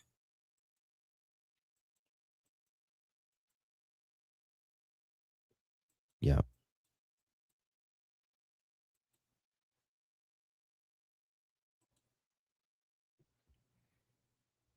They didn't spank the baby's butt. Well, it's not just spanking their butt. They gotta. It depends how long that baby didn't have oxygen, as well. Because after a mother dies, you only. I'm not a doctor, but you only have like a couple minutes, and they don't know how to get through the womb and stuff like that.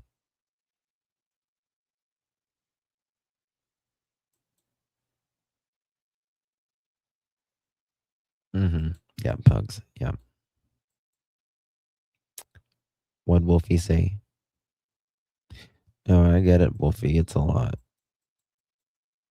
It's a lot. Can you imagine the officers who did the interview and took the statements after they were done? Oh yeah. It's just amazing to me how she wanted a baby, but also took her child's life, the one that she didn't even raise. It's beyond anything I've ever seen. All right, guys, it is 12:37. I need to go to bed, I guess. And I guess you do too. Anyone laying in bed? I wish I was. They really are, Kelly. They really are. But I'm going to read it all. I'm going to be able to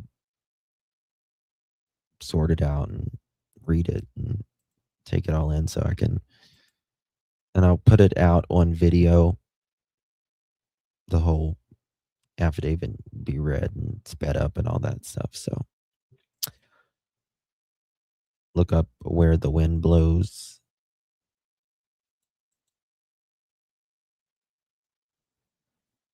What do you mean, baby? Look up Where the Wind Blows. Your name?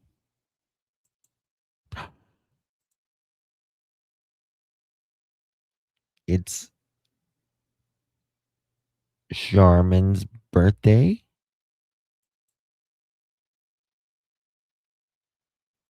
Is it Charmin's birthday?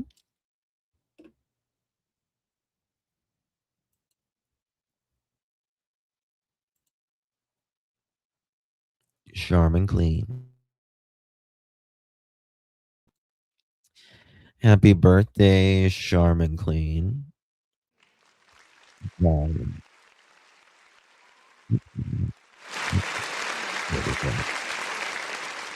The world is your oyster. It's up for you to find the pearls. And guess what, mother chicken?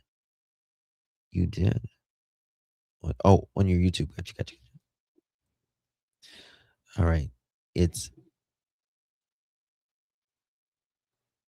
okay.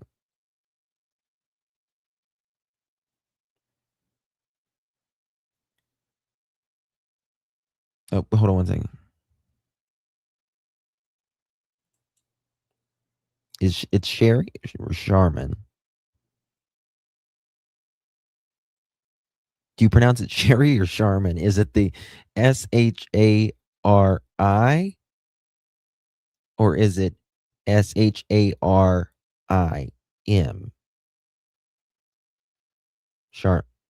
Charmaine? It's not Charmaine. I can't fucking see. SHARIM. SHAR. I want to say it right.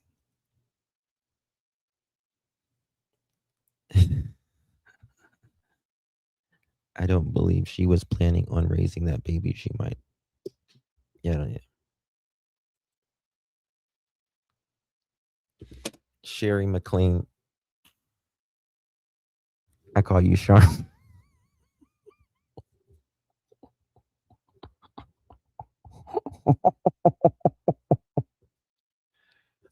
My apologies. You called her Sherry. I called her Sherman.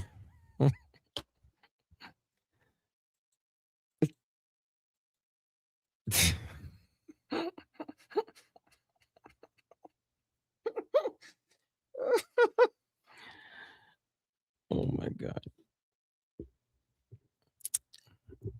I thought it was so Sherry McLean. It's so difficult when there's no fucking spaces. Sometimes I've done that like a few times.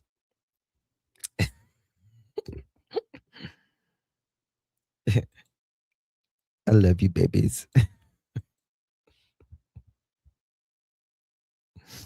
It's not you, it's me, I promise. It's me. It's just me. Squeeze the okay. Happy birthday, Mrs. Shari. The world is your oyster. It's up for you to find the pearls. And guess what, mother chickens? You did. Did you get you some birthday cake today? Did you get you some Reese's? This is an actual picture of the old lady while I was at the pharmacy. How she looked at me while I'm checking out with nothing but lube and Reese cups. This is my rendition of Happy Birthday, Mr. President, that I cannot sing, but I do it anyways, that the late, great Marilyn Monroe sang to John Fitzgerald Kennedy so many years ago. Cannot believe that song. Happy birthday to you. Happy birthday to you. Happy birthday, Sherry McLean. Happy birthday to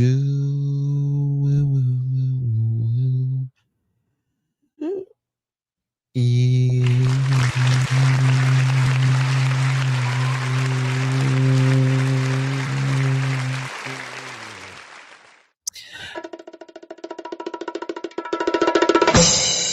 Happy birthday, Sherry McQueen. Thank you, thank you, thank you. I'll be here all week.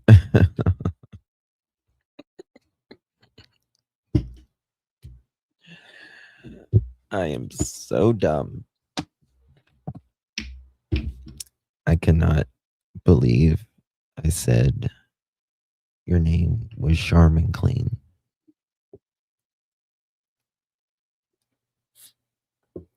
This should be vodka, but it's only water. Justin, look at the light.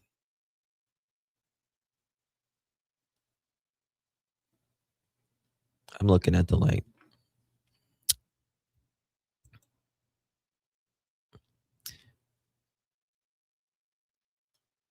Yeah. It depends on what it's I don't have I don't know. It is what it is.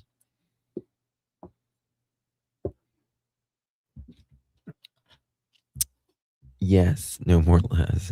You're just tired, go to bed. I do things like that with the when it's not the spaces. Sometimes it's like it just confuses me.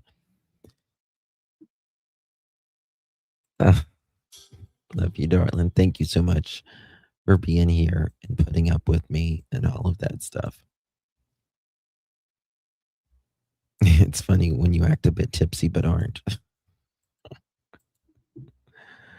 Oh, you're funny. Love you, darlings. the lights outside. I got to see it.